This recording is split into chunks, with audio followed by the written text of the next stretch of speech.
আমাকে প্রেশার করা হচ্ছে, আমাকে বলা হচ্ছে এই শুনতে ওই শুনতে, আমাকে প্রেশার না, কথা না শুনলে আমার বিরুদ্ধে রিপোর্ট করা হচ্ছে। ভাই, কথা না শুনলে আপনার বিরুদ্ধে কেন রিপোর্ট করা হবে? তাহলে তো আওয়ামী লীগের লোকজন একই রকম কথাবার্তা বলতো যে আমাদের কাছে চান্দা দাবি করতো, আমাদেরকে চান্দা দাবি করে টাকা না দিলে আমাদের নামে রিপোর্ট করে ফেলতো।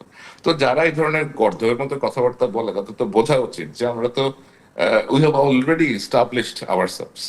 বর্তমান যুগে ইলেকশনের যে রিগিং, এটার অন্যতম একটা মাধ্যম হয়ে গিয়েছে। আপনি দেখবেন যে মার্কিন যুক্তরাষ্ট্রের ইলেকশনেও misinformation, social media rigging এবং একটা যে আপনার ন্যারেটিভ ম্যানিপুলেশন, এটা আহ, বেশ স্ট্রং রকমের একটা প্রভাব রেখেছে।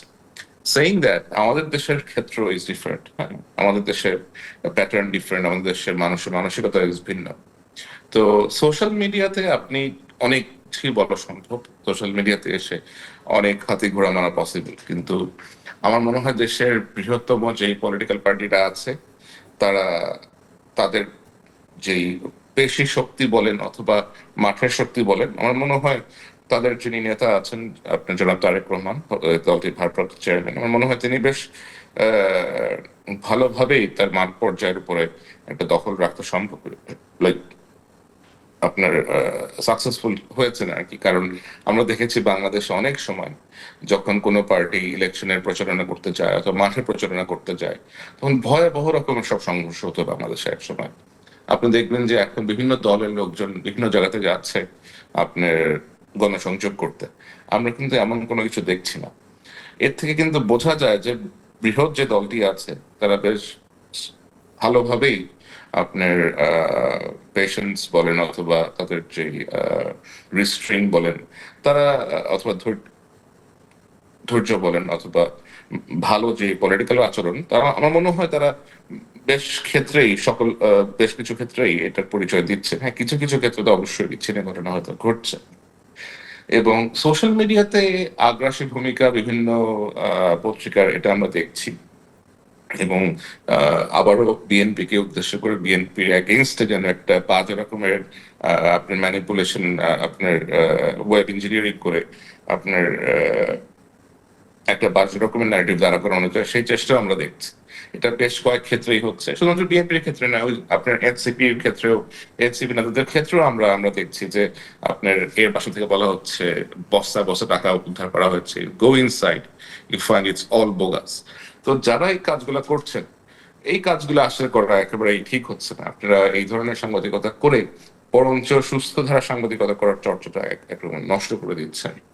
আর বিশেষ ক্ষেত্রে অনেকেই আছেন উপদেষ্টাদের মধ্যে যারা এক ধরনের বয়ান চালু করার চেষ্টা করছেন যে আমাকে প্রেশার করা হচ্ছে, আমাকে বলা হচ্ছে এই শুনতে ওই শুনতে, আমাকে প্রেশার না, কথা না শুনলে আমার বিরুদ্ধে রিপোর্ট করা হচ্ছে। ভাই, কথা না শুনলে আপনার বিরুদ্ধে কেন রিপোর্ট করা হবে? তাহলে তো আওয়ামী লীগের লোকজন একই রকম কথাবার্তা বলতো যে আমাদের কাছে চান্দা দাবি করতো, আমাদেরকে চান্দা দাবি করে টাকা না দিলে আমাদের নামে রিপোর্ট করে ফেলতো।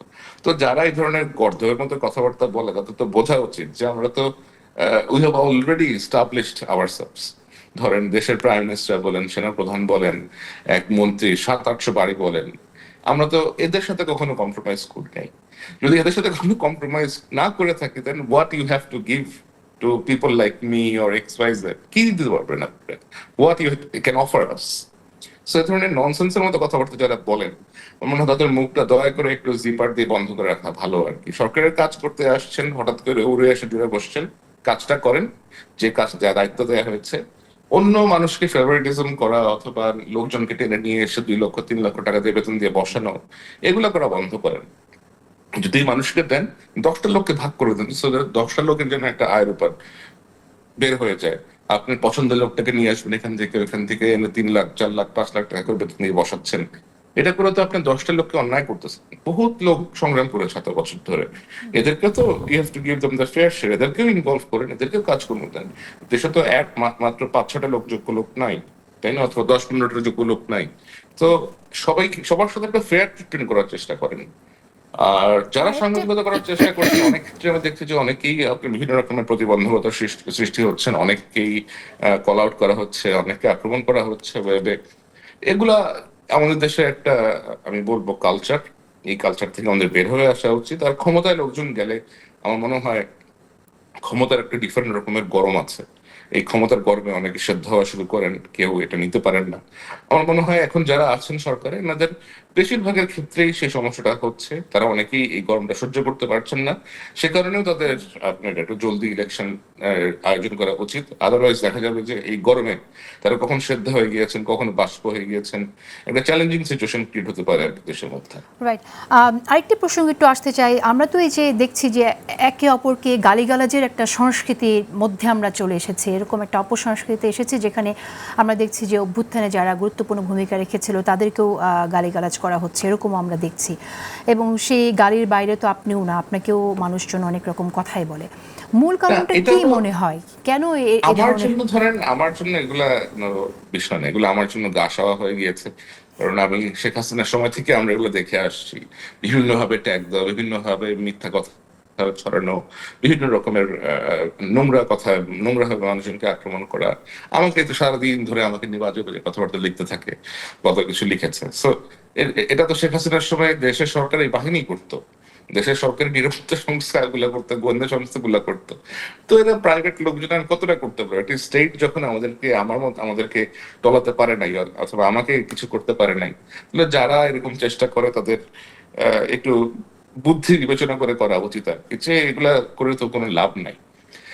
আর গালাগালির যে প্যাটার্নটা, সেটা আমি যেটা বললাম আপনাকে, যে 5ই আগস্টের পরে সকলের চেহারা আরো উন্মোচিত হয়ে গিয়েছে, কে কার উদ্দেশ্য কি। এখন সে যখন দেখবে যে সে তার মতো করে ন্যারেটিভ বিল্ড করতে পারতেছে না, অথবা সে যেভাবে প্ল্যান করছে একটা উদ্দেশ্য আছে, সেভাবে অগ্রসর হতে পারতেছে না, অথবা কিছু লোকজন এখানে বাধার সৃষ্টি করছে, সে তো তার এটা খেপে করবে। গিয়ে গালিগালাজ করবেই। ওকে। এখন আপনার নগ্ন উলঙ্গ লোকজন কাকে কি বললো, ন্যাংটা পাগল কি বলে, এগুলো শুনে তো আমার মতো ভালো লোকজনের মাথা খারাপ করার প্রয়োজন নাই, তাই না? আচ্ছা, sorry for that offensive language. আমরা আমরা এনসিপি যে নেতারা আছেন এখানে, বেশ বেশ ব্রাইট কিছু ছেলে আছে এখানে, যেমন হাসনাত আছে, আপনার নাহিদের মতো একটা ছেলে আছে এখানে, এবং আহ, এখানে আপনার নুসরাত আছে। আমি যাদেরকে পার্সোনালি চিনি তাদের কথা আমি বলতে পারি, রিফাত আছে। এই ছেলেগুলা খুবই ব্রাইট। সার্জিস আছে, দে আর ব্রাইট। অ্যান্ড আমার মনে হয় if they really want to change the country in the long run, these guys will run, or these guys will come up to a situation where they can actually take the country further. But they will have to go a long way. আর ওদের সামনে আসলে অনেক পথ বাকি আছে। আমি আশা করি যে তারা সততার সাথে তাদের প্রতি জনগণের যে আস্থা আছে সেটা তারা বজায় রাখবে, এবং সৎ থাকবে, এবং একটা সুস্থ পলিটিক্যাল এনভায়রনমেন্টের সৃষ্টি করবে। আসলে কেওসের রাজনীতি তো প্রচুর হয়েছে বাংলাদেশে, আমরা আসলে কেওসের রাজনীতি আমরা চাই না।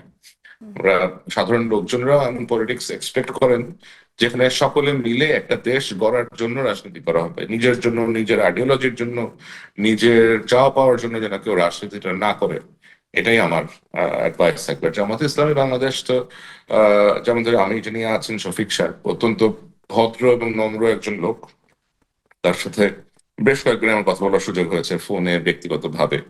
আমার মনে হয় উনিও একটা একটা বেশ সুস্থ ধারার রাজনীতি আপনার প্রেফার করেন, যেমন অন্য অন্য অন্য যে সকল লিডারশিপ আছে অথবা শিবিরের যারা আছে, যেমন শিবিরের সাদিক খান মানে খুবই অত্যন্ত ব্রাইট একটা ছেলে আছে, খুবই ব্রিলিয়েন্ট একটা ছেলে, সাদিক খান, যাকে আমি ব্যক্তিগতভাবে খুব স্নেহ করে থাকি। তো এই ধরনের ছেলেরা যখন লিডারশিপে চলে আসবে, আমার মনে হয় will have a different kind of situation in the political arena. আর বিএনপির ক্ষেত্রে, বিএনপির যিনি ভারপ্রাপ্ত চেয়ারম্যান আছেন আপনার তারেক সাহেব, আমার যে ধরনের পলিটিক্যাল উইজডম, পলিটিক্যাল প্রাজ্ঞা, যা উনি অলরেডি শো করেছেন, দ্য কাইন্ড অফ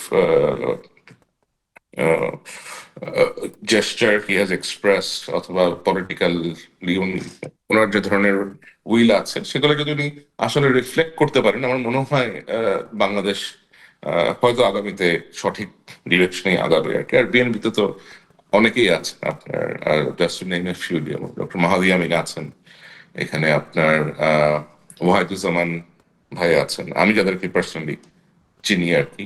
এখানে আরো ইয়াং আরো অনেকেই আছেন, যেমন আপনার আহ ইশরাক, ইশরাককে নিয়ে তো অনেক বিতর্ক হলো। এবং এদের আগের যারা আপনার কি মনে যেহেতু হয় আছে। যে ইশরাককে নিয়ে যেটা বললেন যে ইশরাককে নিয়ে অনেক বিতর্ক হলো, but what do you think যে এই বিতর্কে ইশরাকের কি ইমেজ ক্ষুণ্ণ হয়েছে কিনা? এরশাকের আমার মনে হয় যে the thing went a bit too far, এরকম আসলে হয়তো না করলেও হতো। But I understand the agitation, ও তার যে একটা ফ্রাস্ট্রেশন ছিল, অথবা যেভাবে বিভিন্ন ক্ষেত্রে বিএনপি কে সাইডলাইন করা হচ্ছিল, ওটাও আসলে মনে হয় সে সহ্য করতে এখানে পারে নাই, ডু ইউ অথবা থিঙ্ক স্যার যে ইশরাকের ইমেজ ক্ষুণ্ণ করার জন্য একটা প্রচেষ্টা ছিল? আহ হতে পারে। কারণ আপনি নগর ভবনে গিয়ে অফিস করবেন কেন? আপনার তো মন্ত্রণালয় আছে। আপনি যখন একটা মন্ত্রণালয়ের দায়িত্বে আছেন, তখন নগর ভবনে তো অফিস দখল করে আপনি অফিস করার কোনো প্রয়োজন নাই।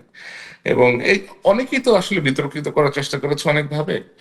তো আমার আমার মনে হয় সবকিছু মিলিয়ে BNP has a very good set up, এবং তাদের যতটা আমি প্ল্যান সম্পর্কে যা জানি, আমার মনে হয় they will not disappoint the people of Bangladesh.